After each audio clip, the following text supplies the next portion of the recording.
जय गौर श्री राधा रमण विजय। पिछले कई सालों से एक सवाल मन में था, ये जो आवाज निकल करके आती है रेडियो से उस तरफ, ये किधर से आती है, इसके अंदर कौन बैठा होता है, कौन होता है जो इतनी सारी बातों को कर सकता है, और इस संसार की बैटरी कभी खत्म क्यों नहीं होती। ये सोच के साथ में रेडियो सुनना शुरू किया घर के किचन में। किचन में रेडियो चल रहा है, किचन में रेडियो चल रहा है, पराठे भी सेक रहे हैं, और साथ ही साथ में रेडियो सुनते सुनते मन में एक ख्याल बन रहा है, ये कितना बोल रहा है, अरे गाना क्यों नहीं बजा रहा है।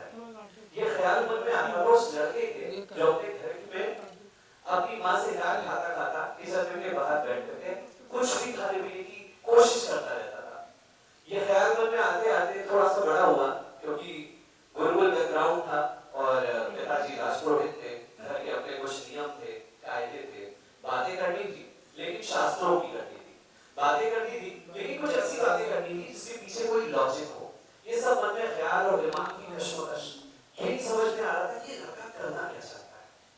अब मन में जो सबसे पहला प्रश्न आता था वो ये आता था कि प्रतीक कुछ तो बड़ा करना है, तुम आओ तो पता लगे, तुम कहीं से जाओ तो पता लगे, ये सेट फॉर्मेट में नहीं रहना है कि क्या बड़े हो गए, जॉब कर ली, शादी कर ली, फिर ऐसे लाइफ चली जाएगी। देखो चाचा की लाइफ कितनी बोरिंग है, तुम चाचा थोड़ी ना बनोगे यार, तुम तो कुछ अलग करोगे। सो ये सोचते सोचते सोचते सोचते प्रॉब्लम तब नहीं होती है जब आप किसी एक चीज में खराब होते हो। प्रॉब्लम तब होती है जब लाइफ में आप कुछ भी कर रहे होते हो और वो सही से निकल जाता है, अच्छा हो जाता है, क्योंकि कंफ्यूजन बनता है। अब पढ़ाई में अच्छे थे तो दिमाग में ये ख्याल तो नहीं था कि कुछ हो या ना हो, पढ़ाई लिखाई से तो कुछ आगे कर ही लेगा। और भाई राजपुरोहित फैमिली है तो ये भी था कि नहीं चलो पढ़ाई लिखाई में थोड़ा आगे बढ़ो, कुछ बढ़िया करो, कुछ नाम कमाओ जा करके, इसी ख्याल के साथ में आगे बढ़ रहे थे। करते करते करते करते द डे केम, और हमारे समय में जिस वक्त मैंने 2011-12 के आसपास मेरा 12th निकला है, उस दौरान गवर्नमेंट जॉब का बहुत ज्यादा क्रेज था। कोचिंग की जो आपको रेलवेज में, बैंक्स में, सारी जगहों पे आपको आगे बढ़ाती थी। And I started that, coaching कर लेते, फर्स्ट अटेम्प्ट में बैंक का एग्जाम क्वालिफाई हो गया, बैंक का एग्जाम क्वालिफाई हो गया, अंदर से तो अच्छा लग रहा है। मम्मी पापा ने किसी को बताया कि लड़का बैंक की तरफ जा रहा है या कुछ आगे कर रहा है। क्यों नहीं बताया? क्योंकि शायद उनको विश्वास नहीं था अपने लड़के पे। अब धीरे धीरे धीरे धीरे बैंक में जब मैंने स्टार्टेड माय जर्नी, 12 दिन बैंक में काम किया, सेम फॉर्मल कपड़े पहन कर के लोग जा रहे हैं और एक साथ आ रहे हैं, एक साथ हो रहा है। कॉन्वर्सेशन चेंज हुई, क्योंकि कॉन्वर्सेशन बिल्कुल जैसी सरकारी दफ्तरों में कई बार हो जाती है, गुप्ता जी भिंडी बनी है, अच्छा वर्मा जी यहाँ से पकौड़ियाँ नहीं है, कल यूनिवर्सिटी थी, ओह। अब मैं तो बहुत ज्यादा बोर हो रहा था, मुझे तो लग रहा था कि यार मैं शायद फॉर्मल कपड़ों में तो सांस मुझे आएगी नहीं, क्या करना है, कैसे आगे बढ़ना है। करते करते करते करते वन फाइन डे कुछ समझ में नहीं आ रहा था। नदी का एक किनारा हमारे लखनऊ में, कुड़िया घाट इज वेरी पॉपुलर। जब भी मुझे कुछ भी समझ में नहीं आता है तो मैं नदी के किनारे पहुंच जाता हूँ, और मैं नदी के किनारे पहुंचा और मैं बैठा हुआ था। सडनली मेरे पास में फोन हुआ करता था, नोकिया 2690, उसके पास में उसमें एंटरटेनमेंट के लिए सिर्फ और सिर्फ एक ही चीज हुआ करती थी, विच वाज एफएम रेडियो। मैंने ट्यून किया, सडनली वहां पे कोई आरजे बोला, हाय दिस इज चैनल, मेरा नाम है आरजे शशांक। और हर व्यक्ति के पास में कोई एक ऐसी चीज होती है जो उसको अच्छी नहीं लगती लेकिन लोग उसकी बड़ी तारीफ करते हैं। आपके पास ऐसी कौन सी चीज है जो आपको बहुत अच्छी नहीं लगती है लेकिन लोग उसकी तारीफ करते हैं? जल्दी से मुझे कॉल करिए 2232 समथिंग समथिंग नंबर पे और बताइए। मैंने कभी भी सोचा ही नहीं था कि मैं रेडियो में कॉल करूंगा, क्योंकि मैं तो वो था जो रेडियो पे कोई बोल रहा होगा तो चेंज कर देता था। आज मैं सोचता हूँ मुझे कितने लोगों ने चेंज किया होगा।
नहीं चाहिए, मेरे मन में यही चल रहा है।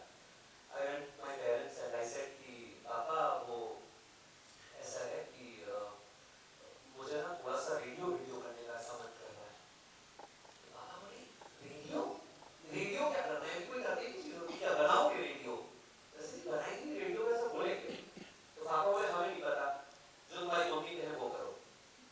एंड जब मैंने मम्मी के पास गया, मैंने मम्मी बताओ यार, मतलब ऐसा ऐसा सीन है। माय मदर वाज लाइक कि सो मेरे घर का नाम शांत है, थोड़ी शांत लोग ऐसा मिला सर मत खाओ, मुझे नहीं पता, जो तुम्हारे पापा कहे वो करो।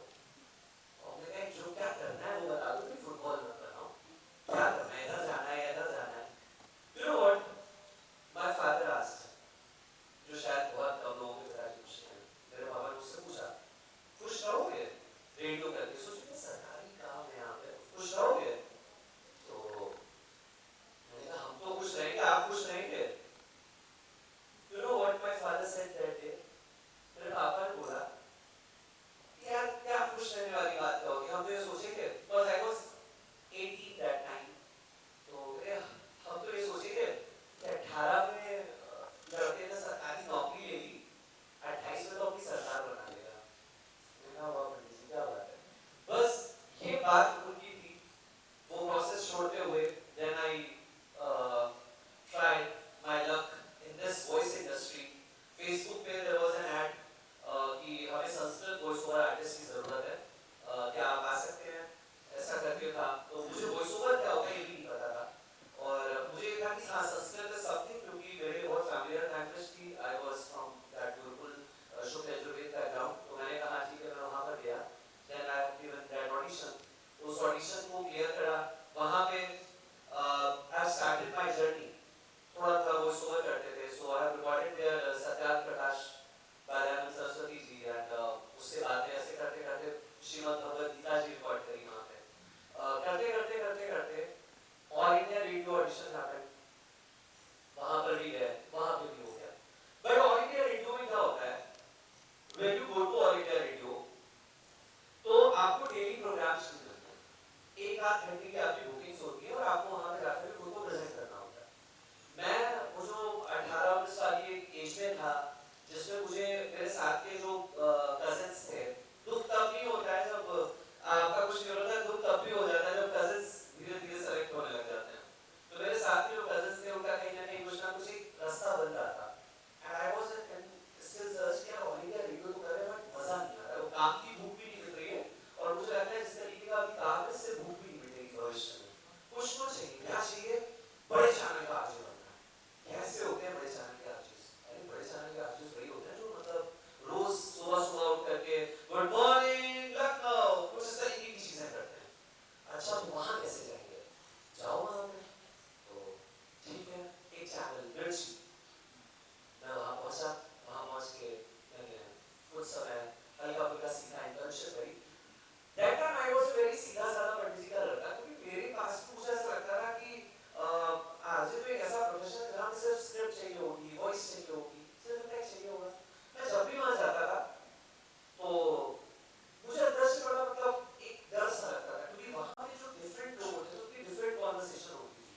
थोड़ा सा कम उम्र भी थी और वहाँ पे एज का भी थोड़ा था, बट थोड़ा सा डिफरेंट बातें करते थे वो लोग, थोड़ा ज्यादा इंग्लिश बोलते थे, थोड़ा ज्यादा स्टाइल में रहते थे।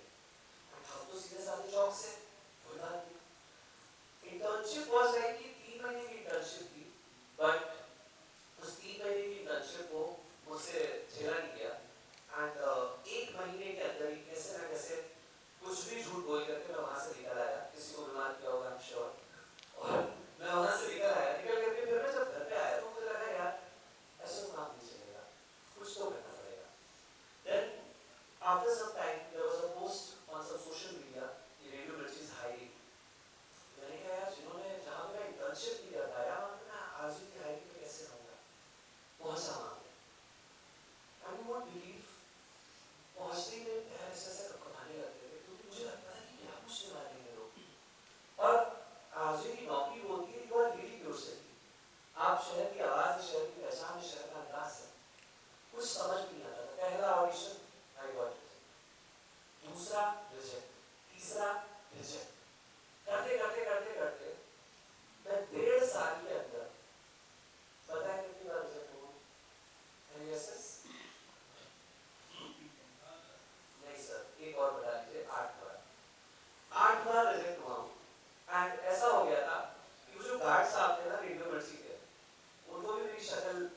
पहचान में आ गई थी। एंड जब मैं नवी बार ऑडिशन देने के लिए वहां पे गया हूँ, तो दैट गार्ड सेड, बहुत बेशरम आदमी हो भारत भाषा, कसम से बता रहे हैं, अब तक ना इनको शर्म आ रही ना तुमको शर्म आ रही, रखना है तो रख रखा के घुस सकता है? तो मैंने कोई बात नहीं गार्ड साहब, जब तक तोड़े नहीं तब तक छोड़े नहीं, मांझी देती हुई उस दौरान अंदर गए। पता नहीं क्या हुआ, हर बार मैं बहुत तैयारी करके जाता था। मुझसे आप किसी भी देश के प्रेसिडेंट, प्राइम मिनिस्टर और जाने कुछ भी पूछ लो, मैं सब पढ़ के जाता था। इतना पढ़ के जाता था, इतना कॉन्फिडेंट होकर के जाता था कि मुझे लगता था कि यार अरे उड़ा देंगे यार, इतना हो जाता है। The job profile was RJ, and मुझे लगता है मैं थोड़ा IAS UPSC की तैयारी करना था, बट समझ में नहीं आ रहा था। तो जब मैं पहली बार गया, मैंने ये सोचा था कोई तैयारी करूंगा, कोई भी तैयारी नहीं करूंगा। एंड मैं पहली बार जब गया तो मैं ऑडिशन देने की नियत से नहीं गया था। मैं गया था, मैं इनसे ना अपने आप रिजेक्शंस का बदला लेने आया हूँ। मेरे अंदर का एंग्री यंग मैन बॉस है, वो मुझसे कुछ भी पूछ रहा था और मैं कुछ भी जवाब दे रहा था, और आई डोंट नो क्या हो रहा था। और मैं उस वक्त सबसे ईमानदार था।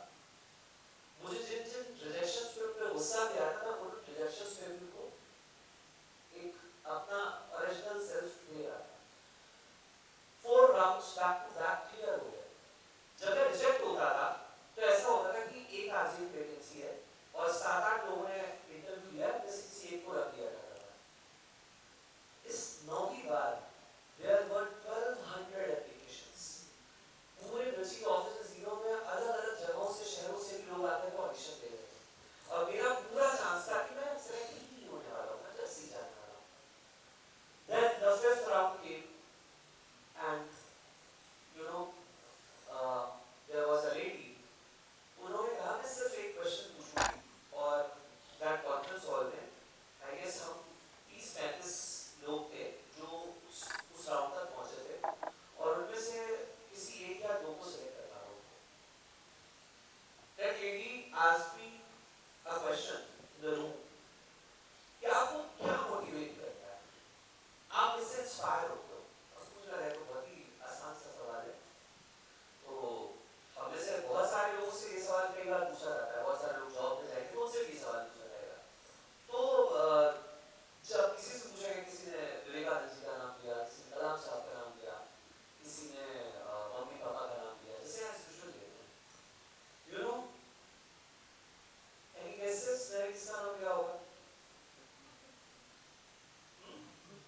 ओके, सो आई सेड मुझे सबसे ज्यादा I am a bad habit of nail biting, मुझे सबसे ज्यादा मेरे नाखून इंस्पायर करते हैं। एवरीबॉडी वाज लाइक, जो कुछ थोड़ा सा साउथ दिल्ली टाइप का सा मामला करते यू ऐसा आया, एंड लाइक कुछ लोगों का ऐसा था कि हाँ ये क्या है, बट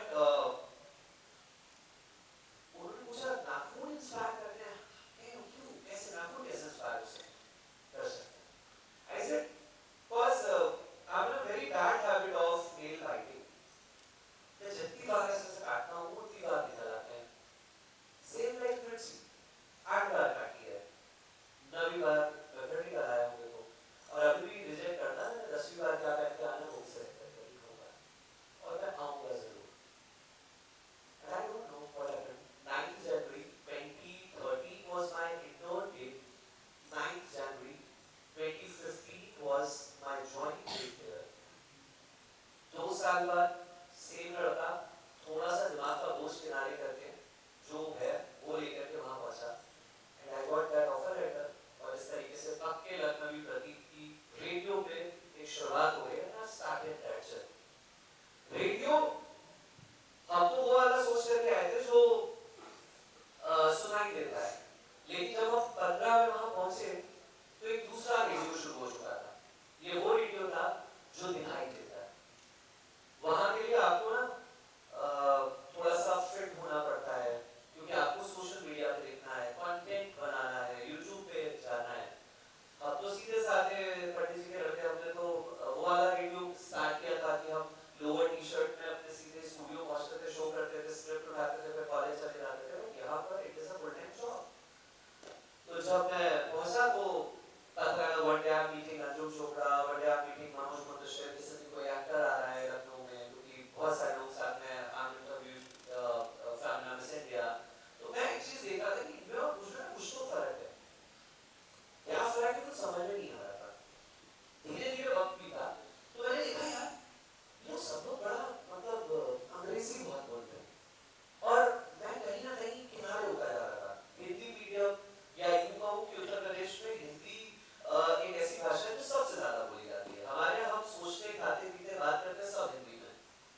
मैं सही से बोल भी पा रहा था वो भी नहीं बोल पा रहा था। जैसे मैंने कहीं पे बोला है कि आजकल ना मैंने टेलीविजन पे देखा है, तो मुझे ऐसे सुनती किया जाता था from my seniors, like they used to say कि Prateek it is not television, it is television. यार विजन तो कभी बोलेगी हम तो हमेशा ही बोले टीवी, टेलीविजन। ओके, अब मैं ऐसे बोल रहा हूँ कि 98.3 मिनट्स की बोल रहा हूँ प्रतीक आपके साथ, एंड यू नो कल मैंने ना टेलीविजन देखा तो उस पे ये था, तो कभी कर नहीं सकते थे। अब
श्रीमद् भगवत गीता जी में जो भी मैंने पढ़ाई करी, दूसरे अध्याय का एक श्लोक जिसके साथ में आज मैं आपकी इस बात को यहाँ पे विराम देना चाहूंगा, उस श्लोक ने मुझे बहुत हेल्प करी और मुझे लगता है आप